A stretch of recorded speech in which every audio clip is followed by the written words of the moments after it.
I want you to do something a little radical right now, like wherever you are listening to this. Yeah, just take a second. Exactly. I want you to literally unclench your jaw. Just let it go. Drop your shoulders. Most of us don't even realize we're tensing up, Right. And look, I don't care if you just finished, a grueling 12-hour shift on the hospital ward, or if you just stepped off a loud, dusty job site. Or even if you're just mentally exhausted from staring at screens all day long. Leave it at the door. It's over. You are officially entering quiet mode. So just take a deep breath. That's the baseline we need for this. It really is. And now I want you to look at the phone sitting next to you, or maybe the smartwatch on your wrist. Every single time that screen lights up, every time it buzzes, it steals exactly 23 minutes of your life. Welcome to the deep dive. It really is a staggering number to confront when you put it like that. 23 minutes from one buzz. Yeah, because we tend to measure interruptions in like the seconds it takes to glance at a screen, right? Whoa! We completely ignore the massive cognitive debt we incur the moment we look away from our deep work. And that cognitive debt, that is exactly the central target of our mission today. Okay, let's unpack this. We are exploring The Sovereign Architect's Guide by Chillstar 08. Specifically, episode 6, which is titled Deep Work Dynamo, How to Finish Your Week in 4 Hours. Right. And if you remember in our last deep dive, we talked about installing drawing those boundaries and reclaiming your personal space. But clearing the space is just step 1. It actually reveals a much deeper, much more intimidating problem. Yeah, the void. What are we actually supposed to be building in that silence we just fought for? Because if we don't have a blueprint, the noise of the world is just going to rush right back in to fill it. Oh, for sure. We have this natural horror of a vacuum. The second our schedule opens up even slightly, our instinct is to pack it with activity. We just have to be doing something constantly. Exactly. We are culturally conditioned to equate motion with progress. Yeah. But Chillstar 08 introduces a really brilliant distinction here. She talks about the trap of idling. I love this concept so much. Think about a car engine, right? Mm-hmm. The engine is running, the pistons are firing, it's burning through all this expensive fuel, making a ton of noise and vibration. But the car is in park. Yes, it isn't going anywhere, and that is what most of our daily quote-unquote busyness looks like. We feel incredibly productive because we are in constant motion. Right. You check a text message while you're sitting at a stoplight. Or you answer a quick email while walking from your car to the front door. You stare at a spreadsheet on your laptop while, your family dinner is sitting right in front of you, literally getting cold. And that right there is the illusion of productivity. You end your day feeling physically and mentally depleted because you were constantly doing something. So you didn't actually do anything that matters. Exactly. If you step back and evaluate your legacy, the deep, meaningful work, the art, the business strategy, the relationships. Right, the relationships that actually move your life forward. None of it progressed. You spent 8 hours idling. You were everywhere, which means you were truly nowhere. Man, that hits hard. And this brings us back to that terrifying 23-minute statistic from the research she cites. I don't want to just gloss over this. No, we definitely shouldn't. Because understanding the mechanism behind it is crucial. Why does a 5-second distraction cost us almost half an hour? It basically comes down to how our prefrontal cortex manages working memory. Your brain is not a computer processor that can just run multiple applications in parallel. Right. We can't actually multitask. Exactly. When you are doing deep work, say writing a complex proposal, your brain loads this massive fragile web of context into your working memory. Like holding all the pieces of a puzzle in your hands at once. Yes. You are holding multiple variables, ideas, tones all at once. So when your phone buzzes and you glance at a text from your partner asking about groceries, your brain is forced to execute a context switch. So it has to dump all the proposal data just to load the grocery data. It literally flushes the working memory buffer, yeah. It has to process the new rules and the emotions associated with that text message. Wow. And then when you turn back to the proposal, you cannot just pick up where you left off. Your brain has to laboriously rebuild that entire web of context from scratch. Oh, I hate that feeling. Were you just staring at the screen like, what was I even saying? Right. It has to retrieve the thread of your argument. Remember the tone you were using, recall the variables. That rebuilding process takes an average of 23 minutes of cognitive effort. And it burns a ton of energy doing that, right? Massive amounts of glucose. That explains so much. I mean, that is why people hit 5 p.m. and feel physically exhausted, almost sick to their stomachs. Even if they've just been sitting in a really nice ergonomic chair all day. Exactly. They haven't been doing deep work. They've been doing cognitive gymnastics, just constantly flushing and reloading their working memory. They are burning fuel just to stay in park. So, okay, let me bring in what I like to call the transformer concept here. Because our focus is like an electrical grid. If you have, 50 browser tabs open, you are leaking energy as raw, unusable heat rather than concentrated light. That's a great way to look at it. So if we are all acting like our focus is this cheap renewable resource, how do we stop being what Chillstar 08 calls a subject to the pings of the world? I mean, how do we actually become the architect of our attention? Well, what's fascinating here is how she frames the philosophical shift we need. She says utility does not equal value. Oh, say that again. Utility does not equal value. Right. In the modern workforce, we have been completely conditioned to believe that being constantly available makes us valuable. Like if you answer a Slack message in 3 seconds, you're the hero. Exactly. You are praised as a good worker. Or if you jump on a Zoom call with like 5 minutes notice, you're a team player. But that is just utility. I mean, being highly available makes you a commodity. You're like a human router just passing information back and forth. And routers are easily replaced. True sovereignty, true value comes from being impactful. You simply cannot make a deep, lasting impact if your attention is constantly fractured by the agendas of other people. Yeah, when you operate like that human router, you are spending your finite, precious Mondays executing someone else's script. You're a subject to the pings of the world. Okay, so we know the biology of why this destroys our focus, and we understand the philosophical trap of, trying to be too available, but how do we actually fix the mechanics of our workday? We have to build the deep work dynamo. Right.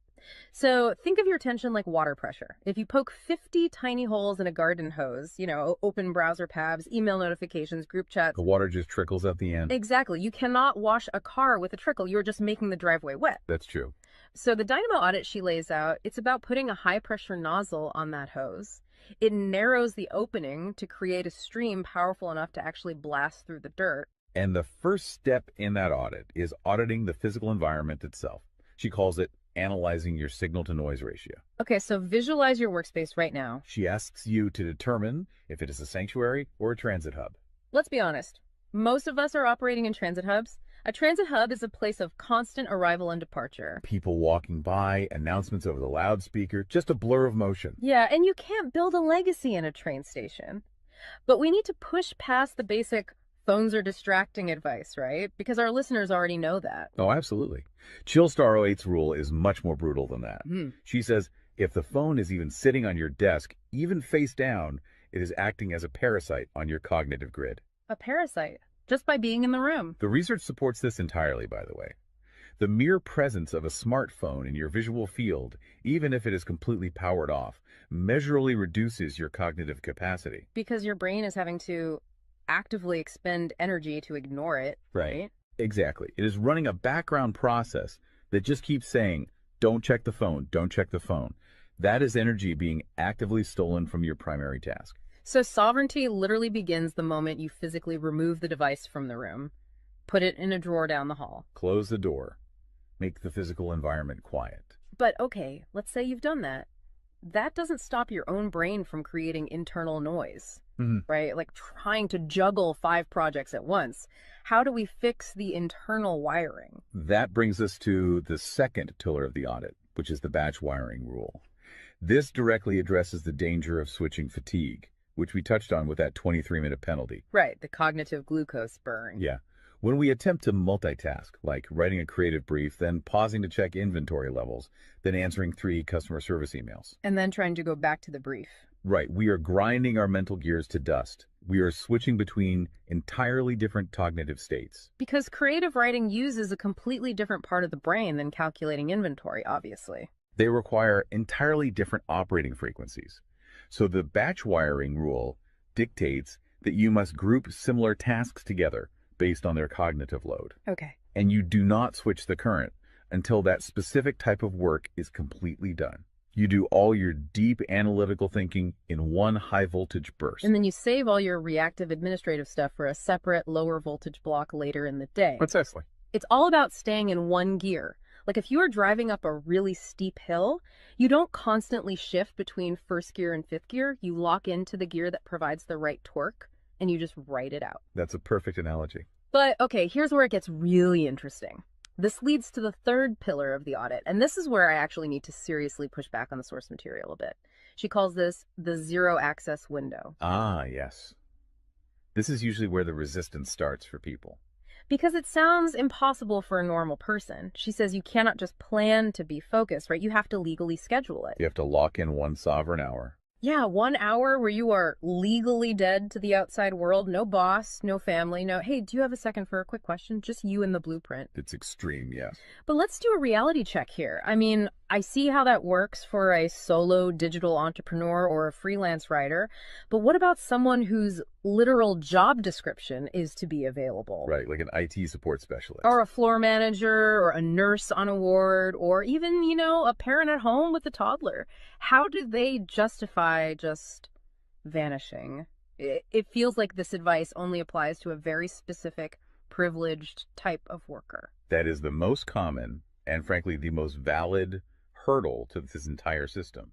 But we really have to look at how the principle scales, and we have to look at the internal psychology of the worker. Okay, walk me through that. First, let's address the context of Chillstar '08's own life. She is not some solitary monk living on a mountain. She is a wife, a mother, and a grandmother. Oh, wow. Okay. Yeah, and she runs a luxury travel agency and a digital marketing business. Her entire professional and personal life is built around communication and client management. She probably receives hundreds of legitimate demands on her attention every single day. So she is really in the thick of it. She isn't just speaking from some ivory tower. Far from it. She implements the zero access window because of those demands, not in spite of them. Now, for the IT manager or the nurse, obviously, you cannot vanish while on active duty if your role is acute response. Right. You can't ignore a burning server or a patient monitor. Exactly. But the principle applies to the deep work surrounding the active duty. The scheduling, the charting, the strategic planning. Even in highly reactive jobs, there is legacy work that gets pushed to the margins. That makes sense. And the challenge isn't just logistical, it is deeply psychological. It's the internal guilt, isn't it? Yes, exactly. People feel like bad employees or bad parents or bad partners when they set a hard boundary. Yeah. We tie our entire self-worth to our responsiveness. We think, if I am not instantly available, I am failing them. Man, that is so true. We feel guilty for taking an hour to ourselves. But setting a zero access window is not about neglecting your family or your team. It is about condensing your high level work into massive, high impact bursts of energy so that you can actually be present later. Wow. Okay. Consider the alternative. If you don't carve out that absolute focus, you end up giving your family or your team partial fractured attention for 12 hours straight. Exactly. You are physically at the dinner table, but mentally you are drafting an email. Or you are sitting on the floor playing with your kid, but you're checking a Slack notification over their shoulder. You are trading constant low quality availability for scheduled high quality presence. It is entirely about communicating boundaries to protect the quality of the time you do give people. You tell your team, look, I am going offline for 60 minutes to finish this crucial report. If the servers literally catch fire, call this specific emergency number. Otherwise, I will address all questions at 11:00 a.m. Right. You aren't vanishing to hide. You are vanishing to get the work done efficiently so you can actually live your life. Which brings us to the ultimate why behind this entire system. Because once you fight through that guilt, once you build this 4-hour fortress, you have to know what it is all for. It's not just about becoming a hyper-efficient robot. No, because if you use these tools just to do more of your boss's busy work or to take on 3 more stressful projects, you have entirely missed the point. You are just speeding up the treadmill. If we connect this to the bigger picture, the destination we are driving toward is a concept she calls passive magnetism. Okay, break down passive magnetism for us, because it sounds a bit abstract. Think of it as the gravity your work generates when it is undeniably good. Most people operate with active desperation. They're loudly networking, constantly posting, aggressively chasing clients or promotions. Just relying on sheer volume to get noticed. Right. Passive magnetism is the exact opposite. It is the ability to attract results, clients, wealth, legacy, or respect through the undeniable quality of your deep work. Because you actually took the time to build something substantial rather than just talking about building it. Yes, when you engage the deep work dynamo, you produce work so concentrated and so valuable that it acts as a magnet. You don't have to chase the market comes to you. And the ultimate prize of achieving that passive magnetism isn't just more work. The prize is time. Time is the ultimate currency. The dream of the sovereign architect is to finish an entire week's worth of business output in just 4 hours.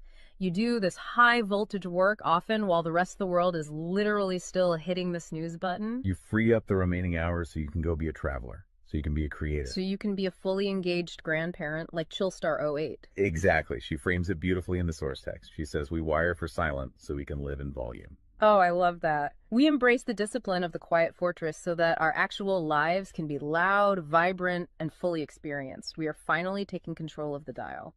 But, making that shift from a frantic, reactive employee to a calm, sovereign creator requires a massive shift in identity. You have to tune your mind before you sit down to do the work. It is really difficult to just sit down at a desk and instantly command your brain to perform deep work, right? Especially if you've spent the last hour navigating traffic and listening to the news. You need a transition ritual to cross that threshold. And Chillstar 08 provides something for this transition called the Chillstar's Creed. It is designed to be a grounding frequency. It really centers you. Yeah, so I want you, the listener, to use this. I want you to imagine a slow, steady heartbeat in the background. Just a deep, resonant 528 hertz frequency. Just let the frequency of these words settle into your mind before you initiate your deep work. Ready? Take it in. I am grounded in peace. I am reaching for my stars. My light is my own. I am a star and I will shine bright. I will reach for the sky. I release what was. I embrace what is becoming. Using a creed like that is just such a powerful behavioral trigger. It really shifts your state. When you speak those words, even just internally, you are consciously reminding yourself that your light, your focus, your energy is your own. It does not belong to your inbox. This does not belong to the algorithm. Right. You are releasing the frantic energy of the morning and embracing the sovereign focus of the architect. So we always want to translate this high-level theory into ground-level reality for you. We don't want you to just listen to this and go right back to idling. Definitely not. Here's your 1% install. This is your micro-win to take action on this deep dive immediately. Tomorrow morning, before the world starts demanding your attention, before you check a single news site or open your email, I want you to set a timer for exactly 60 minutes. Put your phone in another room entirely. Yes, physical distance. Do not open any extra browser tabs. Pick one legacy task, just one, and flip the switch on your very first sovereign hour. And be prepared for it to feel incredibly uncomfortable at first. Your brain will crave the dopamine hit of a notification. Oh, you will feel an almost physical itch to check your messages. But if you can sit in that silence, if you can endure that initial friction, you will watch the dynamo start to spin. You will enter that flow state, and the old blueprints of hustling and grinding will be completely burned away. And look, if you want the actual templates to automate this piece, the specific tools and step-by-step guides to build the system out completely and protect your location-independent freedom, you can join the Sovereign Fortress on the Chillstar 08 school community. All the blueprints are there waiting for you. They really are. As we wrap up this deep dive, I want to leave you with one final thought to explore on your own. We have spent this entire session talking about the mechanics of work. We've talked about condensing your week's output into just 4 hours of pure, undistracted focus. But if you actually achieve that, you're going to be faced with a beautiful, kind of terrifying question. What's that? Who are you going to become in the remaining 164 hours of your week? What if your true legacy has absolutely nothing to do with what you produce while you are busy, but entirely to do with who you are when you are finally completely silent? Wow. Unclench that jaw. Drop those shoulders. Step into the quiet. Go be great and flip the switch. We'll see you on the next deep dive.